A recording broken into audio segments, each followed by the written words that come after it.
న్యాయమూర్తినే తప్పు చేసిండు అనుకోండి, రాజ్యాంగానికి విరుద్ధంగా చట్టవిరుద్ధంగా ఒకవేళ న్యాయమూర్తినే తప్పు చేస్తే శిక్షలు ఇవ్వాల్సింది ఎవరు? మాకు తీర్పు అనుకూలంగా రాలేదని చెప్పి బూటు దాడి చేయవచ్చునా? మా తీర్పు మాకు అనుకూలంగా రాలేదని చెప్పి జడ్జీలను కొట్టవచ్చునా? మా తీర్పు మాకు అనుకూలంగా రాలేదని చెప్పి జడ్జీలను చంపవచ్చునా? జడ్జీలు కూడా తప్పు చేయలేదు.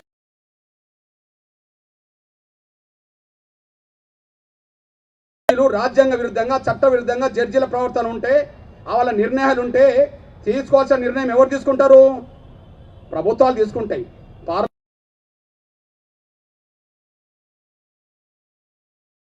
అని చెప్పి ఒక న్యాయమూర్తి రాశాడు. ధర్మం పేరుతో దుర్మార్గం చేతి న్యాయమూర్తి రాస్తే ఒక మాట అన్నాడు చూడండి, తీర్పు నచ్చకపోతే దాడి చేయవచ్చునా?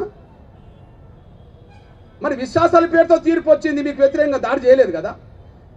దళితుడు దాడి చేస్తే మీరు సమర్థించుకుంటున్నారు కదా. మరి దళితుడే ఒకవేళ తప్పు చేసింది అనుకుంటే శిక్ష మీరేం చేసేది?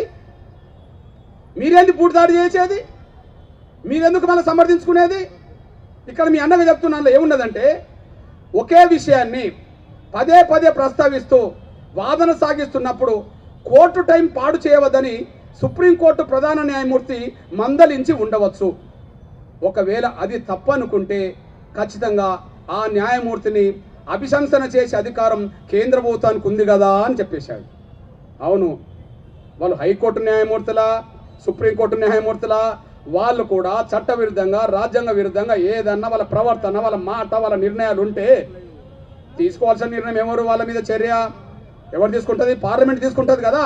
మరి పార్లమెంటు చేయాల్సిన పని పార్లమెంట్ చేస్తుందేమో. మీరు పార్లమెంటుకు నాయకత్వం అయితే ప్రభుత్వానికి మీరు విజ్ఞప్తి చేసుకోవచ్చు. మీరు పార్లమెంటుకు నాయకత్వం ఇచ్చే ప్రభుత్వానికి మీరు విజ్ఞప్తి చేసుకోవచ్చు.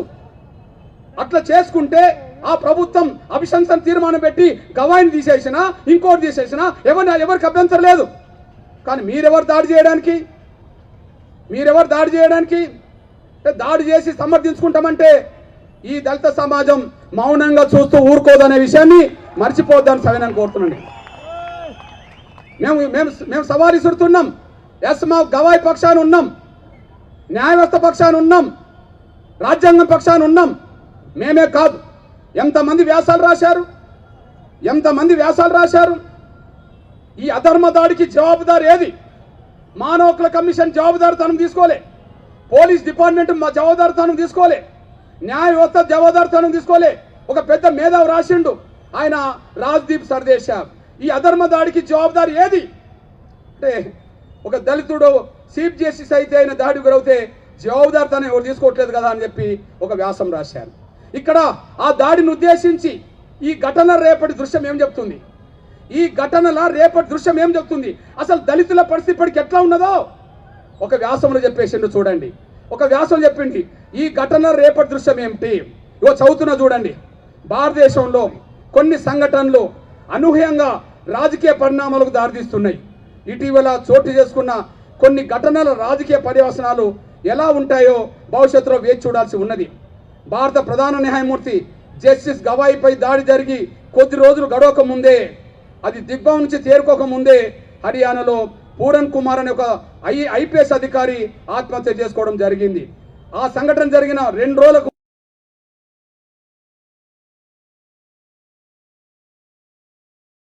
చంపారు. ఈ ముగ్గురు కూడా దళితులే కావడం దేశంలో దళితుల పరిస్థితికి ఒక నిదర్శనంగా కనిపిస్తుందని చెప్పి రాశారు.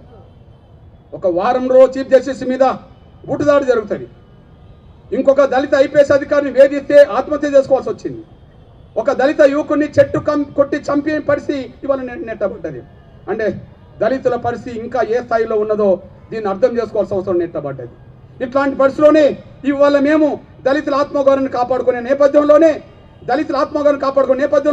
ముందుకు రావాల్సిన పరిస్థితి వచ్చేసింది.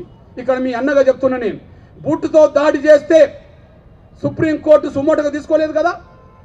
మరి హైకోర్టులో ఒక లాయరు జడ్జి మీద ఒక మాట మాట్లాడితేనే న్యాయ వ్యవస్థ హైకోర్టు సుమోటోకి ఎలా తీసుకున్నది? ఒక బూటు దాడి చీఫ్ జస్టిస్ తెలిస్తే న్యాయ వ్యవస్థకు బాస్ ఎవరు? దేశంలో సుప్రీంకోర్టుకు బాస్ ఎవరు? Chief justice. అట్లాంటి చీఫ్ జస్టిస్ మీద దాడి జరిగితే అట్లాంటి చీఫ్ జస్టిస్ మీద దాడి జరిగితే న్యాయవేత్త సుమోటో కేసు తీసుకోలే.